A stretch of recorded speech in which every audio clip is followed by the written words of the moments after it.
nafikiri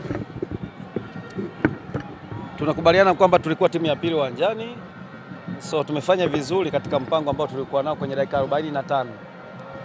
Tumelinda vizuri, then dakika 15 za kipindi cha pili nafikiri concentration tukatoka tukaacha hizo gaps, tumeachia space hizo ambazo waliokuwa na mpira wakapata mianya ya kuona hizo gaps ambazo zipo. So ni timu kubwa inafanya hivyo, kishatoka kwenye plan nadhani wanakupanish. So tumekuwa na dakika 45 nzuri in terms of defending, lakini dakika 35 za second half nafikiri hatukuwa vizuri. So goli la pili lilikuja kuua, lakini goli la tatu likaja likamaliza kabisa morali. So tunachoweza kusema tu kwamba tulikuwa na mtihani mgumu kwenye tournament, kwa maana CRDB kama tungeweza kutoboa huu mtihani huenda na sisi tungekuwa moja wapo ya timu ambazo nitarajiwa. So huu mtihani kwa namna moja ama nyingine tumefika hapo, lakini nafikiri kuna vitu ambavyo positive na kuna vitu ambavyo negative ya kufanyia sisi kazi.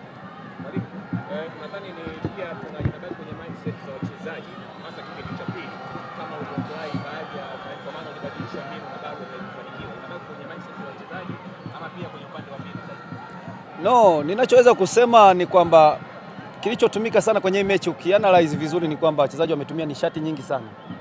Ukiangalia nature hii mechi unaweza kuona hata majeruhi waliopatikana kwenye mechi ni kwamba ni mechi ambayo ilikuwa physical, ni mechi ambayo ilikuwa na intensity ya juu sana.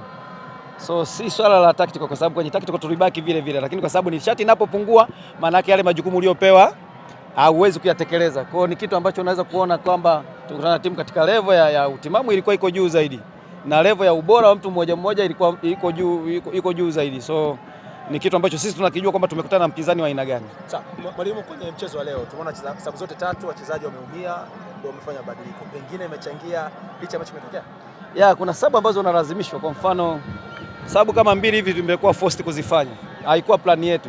So unapofanya sababu ambayo sio plan yako, always hata ule mpango ulionao unaweza usifanikiwe kwa namna moja ama nyingine. So ni sole, lakini nafikiri ninachoweza kusema tu ni kwamba kwenye mechi kama hii hapa unahitaji tuwapongeze wachezaji wetu wa Dodoma Jiji kwa wametupa mechi nzuri. Sababu unaweza kuona dakika 45 za kipindi cha kwanza timu moja ilikuwa iko kimya, then dakika 45 za kipindi cha pili timu nyingine tena ikawa kimya. So tumegawana hivyo vipindi.